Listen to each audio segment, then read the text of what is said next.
სალამი მეგობრებო, მე ვარ კახა, ეს კი მარიშკაა ჩემი მეუღლე. დღეს ჩვენ განახებთ თუ სად და როგორ შეგიძლიათ გადაიღოთ ულამაზესი ფოტოები ტელეფონით. თბილისში და მის შემოგარენში. მოგესალმებით მეგობრებო, ეს ლოკაცია გახლავთ ქოროღლის ციხე, შემდეგ კი გადავინაცვლებთ თბილისში. მანამდე კი სანამ ფოტოსესიას დავიწყებთ, თქვენგან მაინტერესებს ერთი რამ. ყველას თუ გინახავთ თბილისის ქუჩები. დარწმუნებული ვარ, რომ კი, მაგრამ იმაშიც დარწმუნებული ვარ, რომ იმ თვალით არასდროს დაგინახავთ, რა თვალითაც დღეს ჩვენ ამ ვიდეოში დაგანახებთ. ახლა კი დავიწყოთ ფოტოსესია. დავიწყოთ.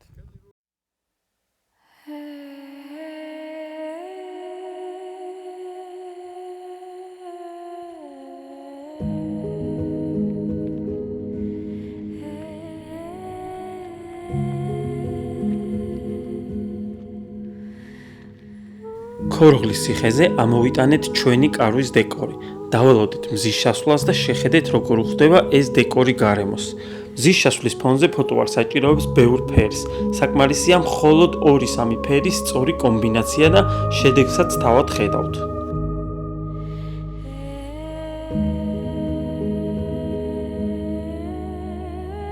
iPhone 16 Pro-ით ვიღებთ ფოტოებს, შედით კამერაში, გადადით პორტრეტის რეჟიმზე და აირჩიეთ Studio Light-ი, რათა ამონათოს ფოკუსში მყოფი პიროვნება.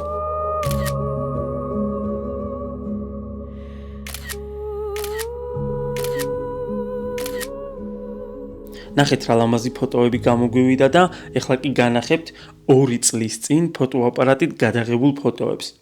სხვაობა რა თქმა უნდა არის, მაგრამ ტელეფონითაც ძალიან ლამაზი ფოტოები გამოგვივიდა, ალბათ თქვენს დამეთანხმებით. შეხედეთ რა ზღაპრული, არა ამქვეყნიური კადრები გადავიღეთ დრონით.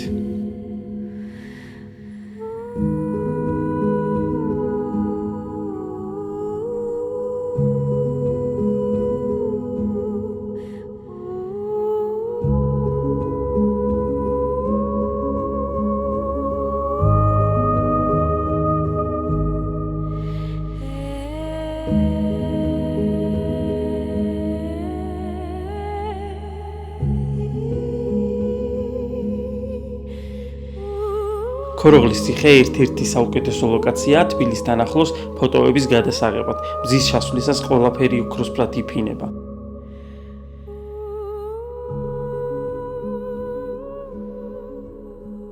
ეხლა კი ჩავიდეთ თბილისში და გავაგრძელოთ ფოტოსესია. სანამ ფოტოსესიას დავიწყებთ, უბრალოდ შეხედეთ ამ საოცრებას. თბილისი უკან ფონზე მყინვარი. ეს არ არის მხოლოდ ვიდეო, ეს ის სილამაზეა, რომელიც მთელმა საქართველომ უნდა ნახოს.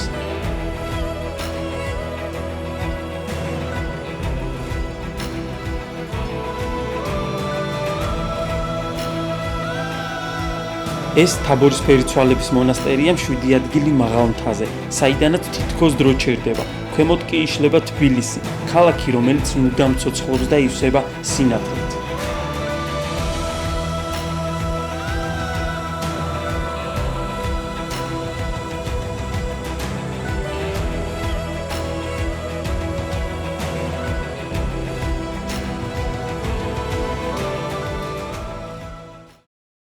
მოვედით პირველ ლოკაციაზე. ეს არის სასტუმრო ლონდონის სადარბაზო, რომელიც მდებარეობს მშრალი ხიდის გვერდით. შიგნით შესვლა შეგიძლიათ მეზობლების დახმარებით, რადგან კოდირებული კარი არის. შევიდეთ ახლა შიგნით.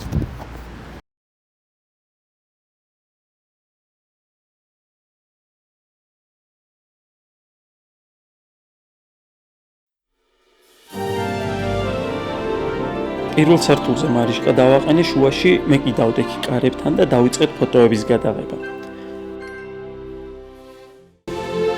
ოდნავ ჩავაბნელე ფოტო, რადგან ზედმეტი სინათლე არ უხდება ამ გარემოს. ესეც შედეგი.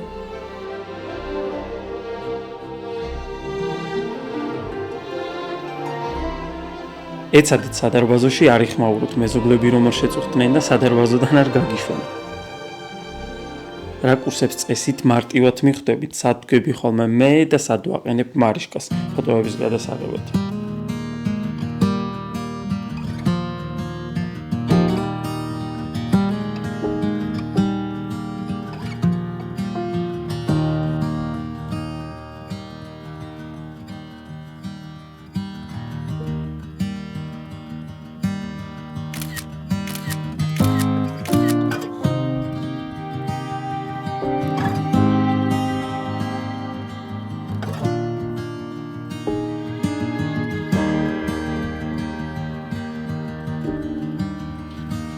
აქ კი 0.5-ზე დააყენეთ კამერა და ესეც საოცარ კადრს გადაიღებთ თქვენც.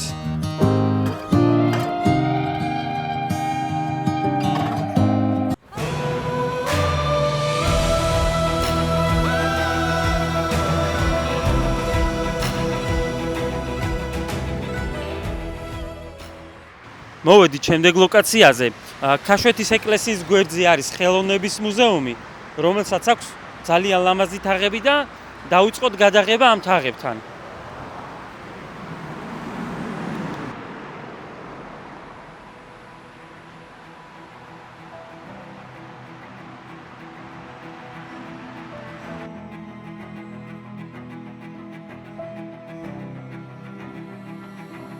პარლამენტის მოპირდაპირეთ არის ეს შენობა, ჩემგან მოშორებით დავაყენე მარიშკა, რადგან პორტრეტის გადაღება გვინდა ამ რაკურსზე.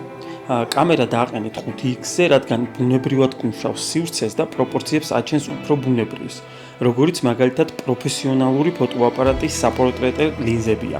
85 მმ, 105 მმ და 135 მმ.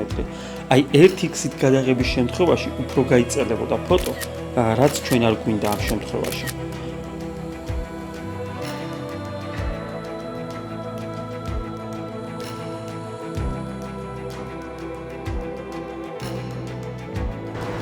მუზეუმის გვერდზე არის ლამაზი შავი კარი, სადაც გავაგრძელებთ გადაღებას.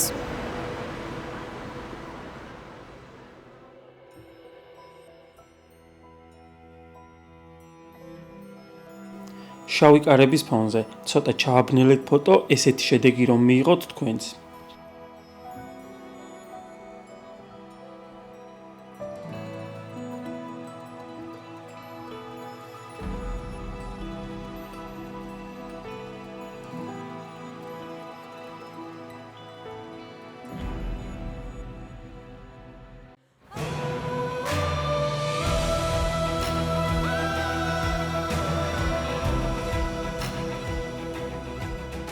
შემდეგ ლოკაციაზე მოვედით დარეჯან დედოფლის სასახლეში, რომელიც მდებარეობს ავლაბარში.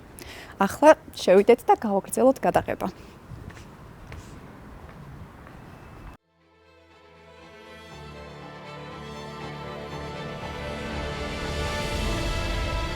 ერთ-ერთი ყველაზე უნიკალური ისტორიული ადგილი, დარეჯან დედოფლის სასახლე, რომელიც მე-18 საუკუნეში მეფე ერეკლემ თავის მეუღლეს, დარეჯან დედოფალს აუშენა.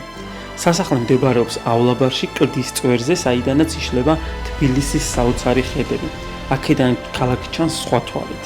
აინვიდან იშლება მეტეხის ტაძარი, ნარიყალა და ძველი უბნები.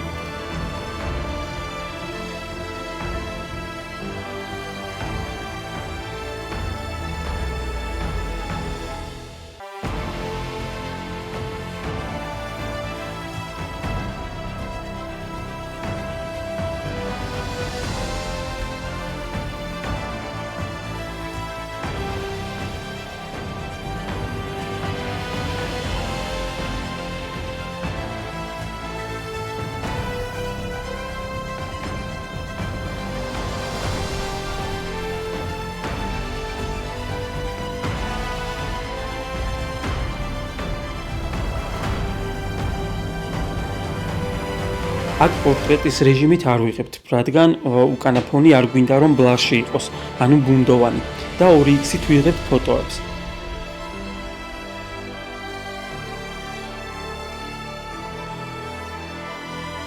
ჰორიზონტის ხაზს ხშირად შეხედეთ ხოლმე, დახრილი კადრი რომ არ გამოგივიდეთ.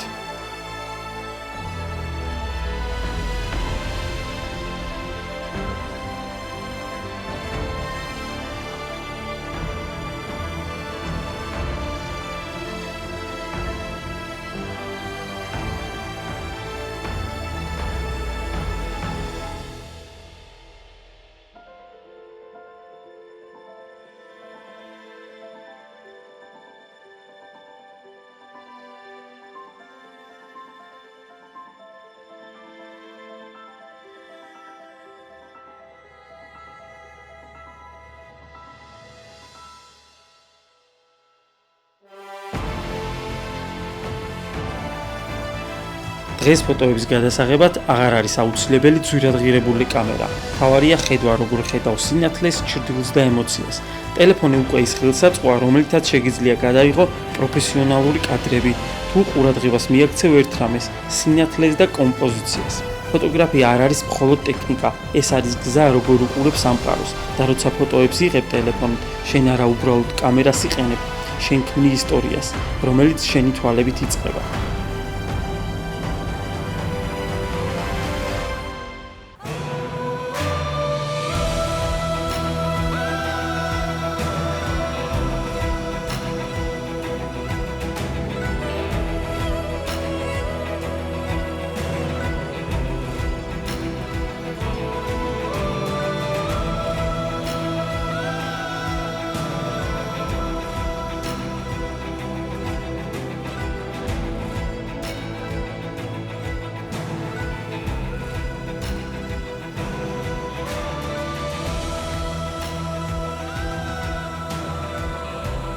მოვედით შემდეგ ლოკაციაზე აბანო თუბანში და დავიწყეთ გადაღება აბანოების სახურავებზე.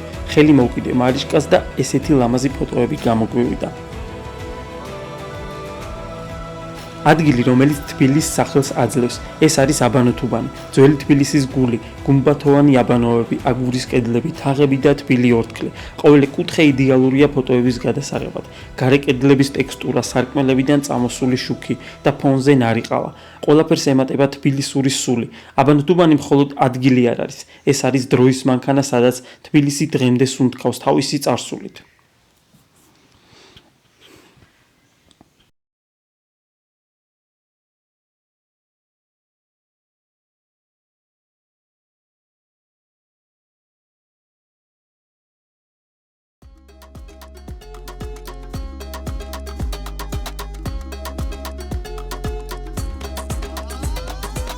ეხლა კი გადავიღოთ ჭრელ აბანოსთან ფოტოები. აბანო თუბნის ყველაზე გამორჩეული შენობა. ჭრელი აბანო აგებულია მე-19 საუკუნეში და თავისი ფერადი მოზაიკითა და აღმოსავლური არქიტექტურით ძალიან ჰგავს სპარსულ სასახლეს.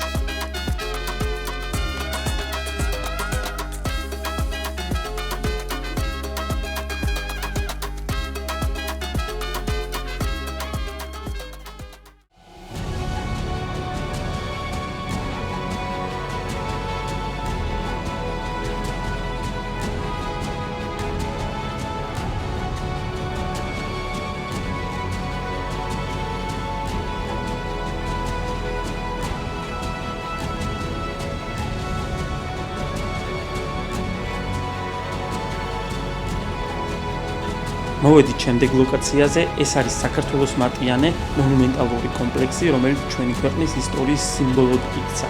შენობა 30 მეტრიანი ბაზალტის სვეტებზეა აღმართული და თითოეული მათგანი თითქოს საუკუნეებს ატარებს ზურგზე. ზედ გამოსახულია საქართველოს მეფეები, წმინდანები და ქრისტიანობის ისტორიიდან ყველაზე მნიშვნელოვანი ეპიზოდები. ავტორი ცნობილი მოლქანდაკე ზურაბ წერეთელია, რომელმაც მონუმენტები 1980-იან წლებში შექმნა, რათა ხალხს შეეძლო ერთი თვალით დაენახა საქართველოს სული, მისი რწმენა, ბრძოლა და დიდება. აქედან იშლება ულამაზესი ხედები თბილისის ზღვაზე და როცა მზე ჩადის, სვეტები ოქროსფრად ინთება. თითქოს ისტორია ცოცხლდება სინათლეში. 0-5-ზე დააყენეთ კამერა და იმ კუთხეში გადაიღეთ ფოტოები, საიდანაც ყველაზე ლამაზად ჩადის მზე და მიიღებთ ესეთ ლამაზ ფოტოებს.